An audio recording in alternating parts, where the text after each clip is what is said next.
Oke, baiklah. Assalamualaikum warahmatullahi wabarakatuh. Perkenalkan, kami dari kelompok 5 akan mempresentasikan makalah kami dengan judul Analisis Pasar dan Perilaku Konsumen.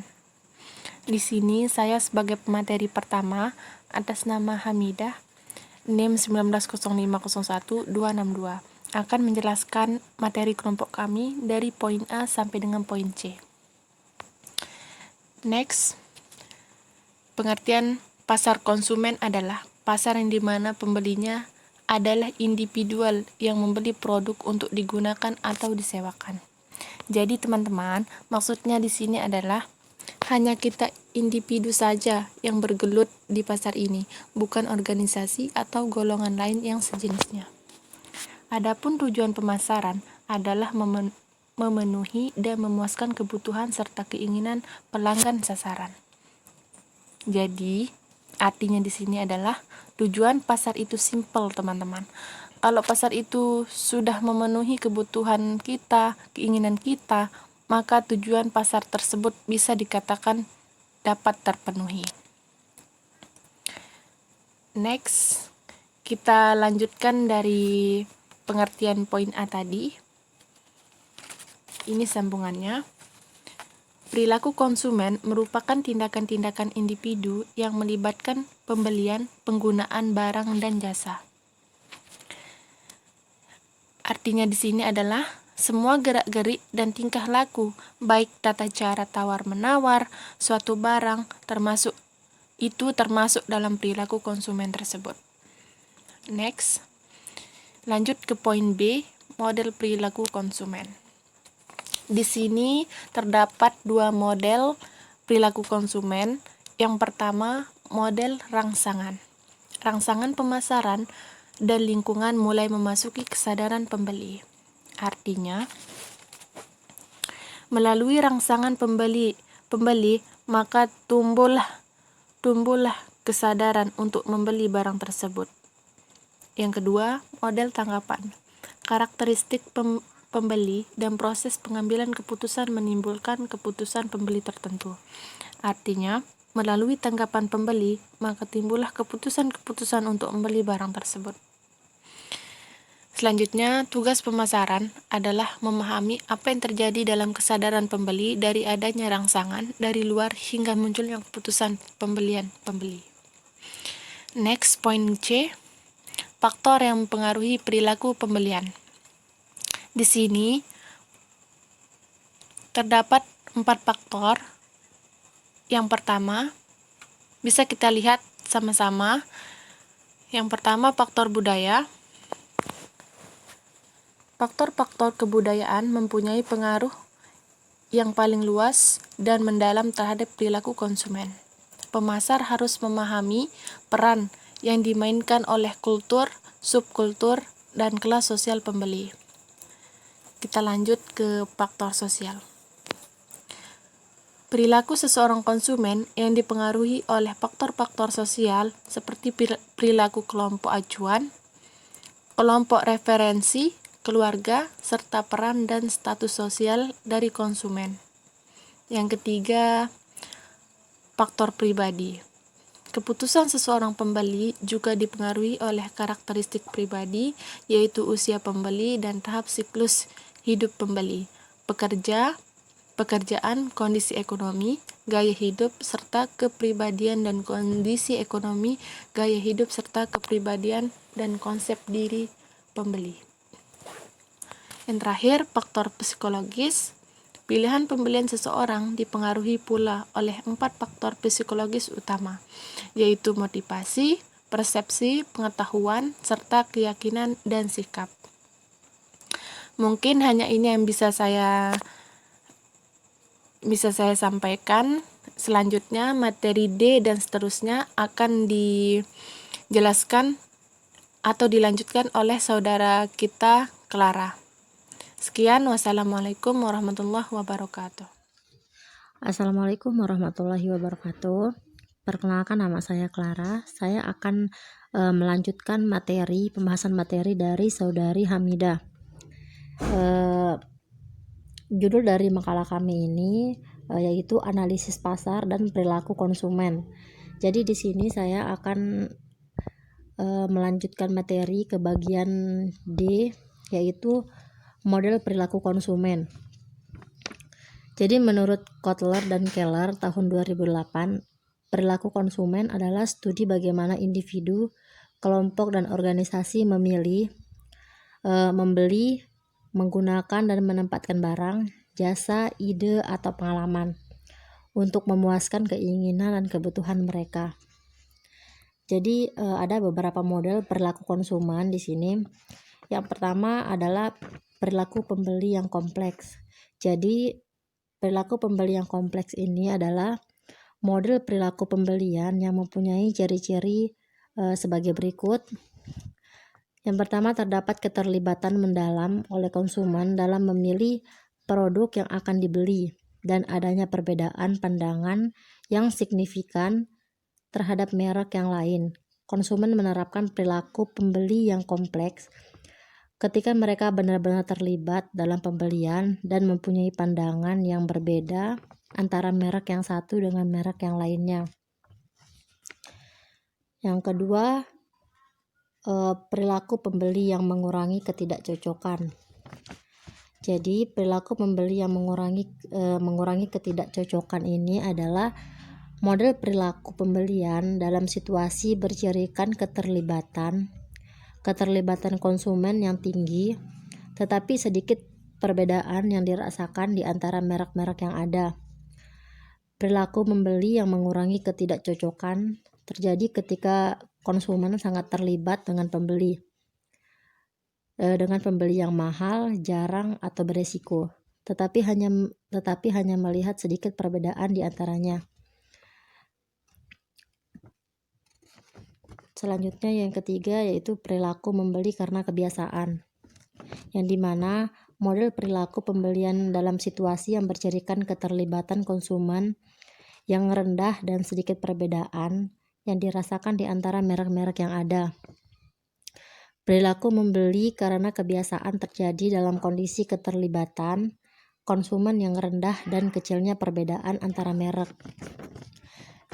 Yang selanjutnya yang keempat, ada perilaku membeli yang mencari variasi. Jadi model perilaku pembelian dalam situasi yang bercirikan rendahnya keterlibatan konsumen tetapi perbedaan di antara merek dianggap besar.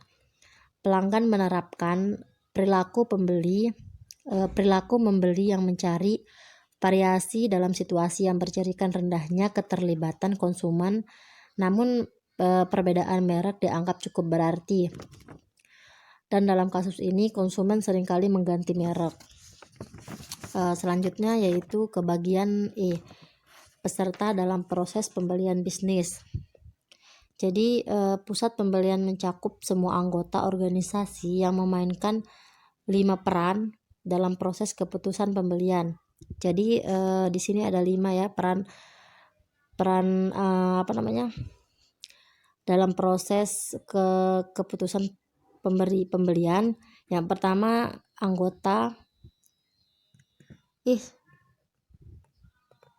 pertama pengguna atau user adalah anggota pembelian yang benar-benar menggunakan produk atau jasa yang dibeli.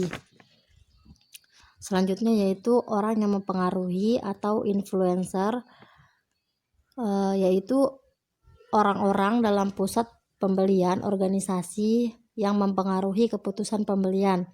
Mereka sering membantu menerapkan spesifikasi dan juga memberikan informasi untuk mengevaluasi alternatif. Selanjutnya yang ketiga yaitu pembeli atau buyers, yaitu orang-orang di dalam pusat pembelian organisasi yang melakukan pembelian sesungguhnya. Peran utama mereka adalah menyeleksi vendor dan bernegosiasi.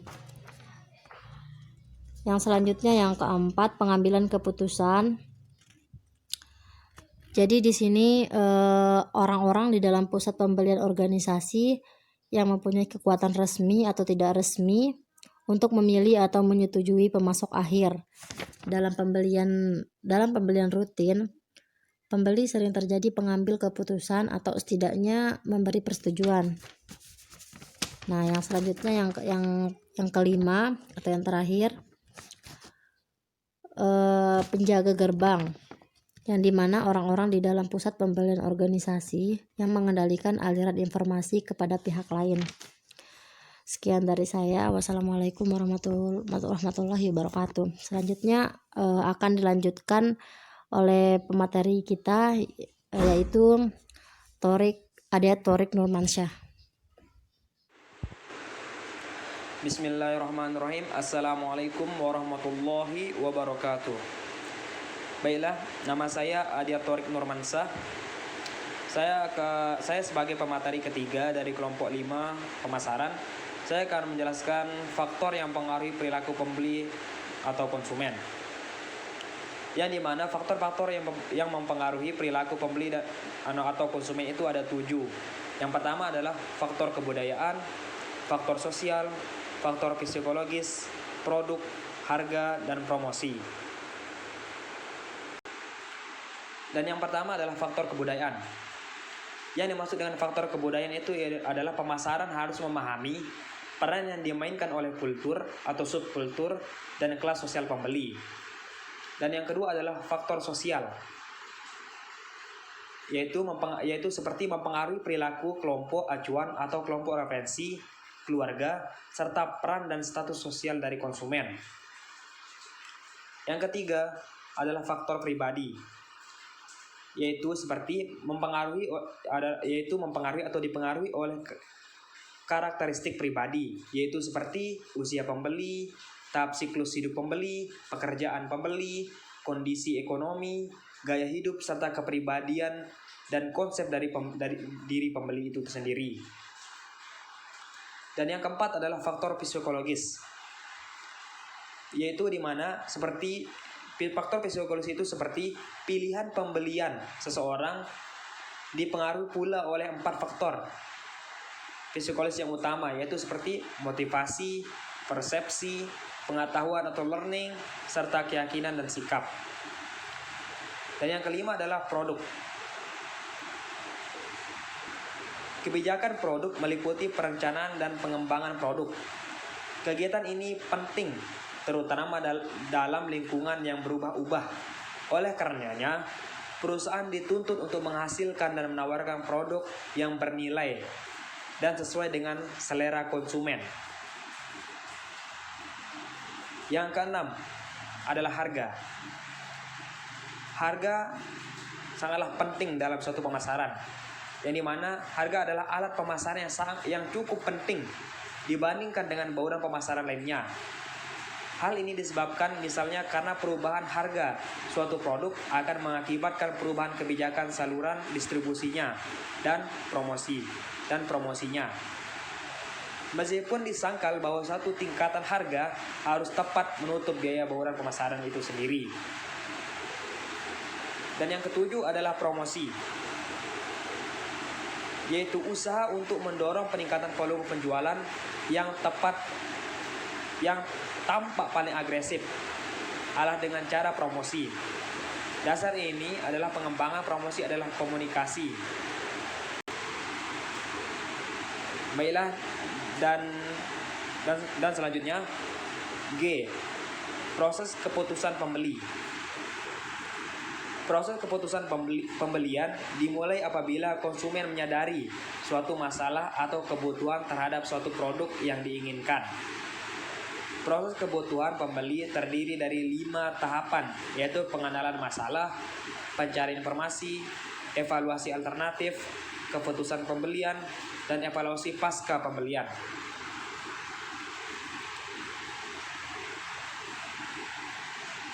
Yang pertama, pengenalan masalah.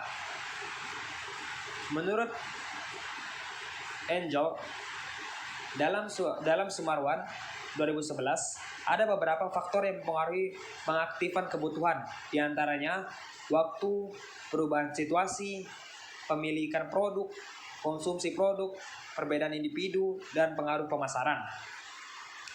Yang kedua adalah pencarian informasi. konsumen yang memiliki kepribadian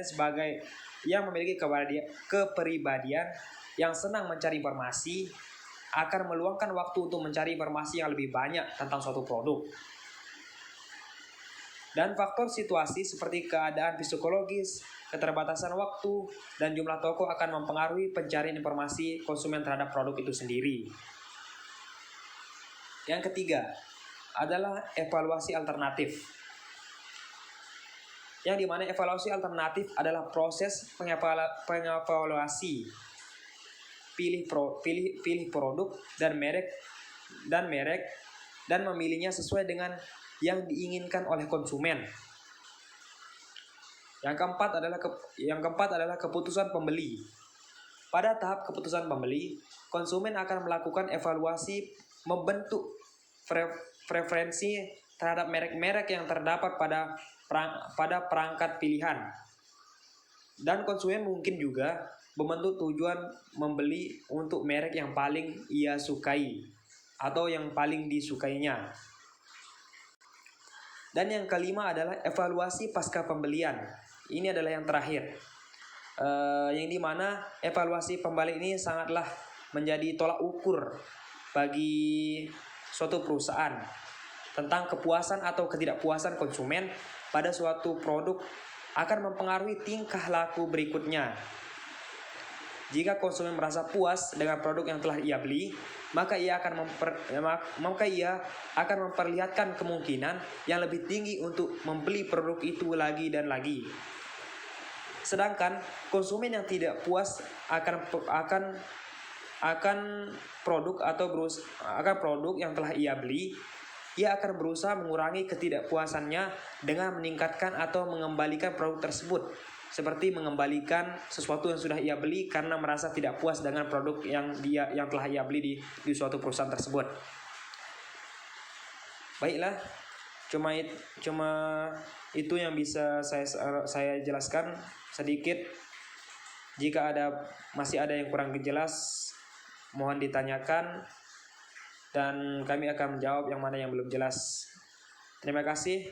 Kami dari kelompok 5 mengucapkan terima kasih atas perhatiannya. Wassalamualaikum warahmatullahi wabarakatuh.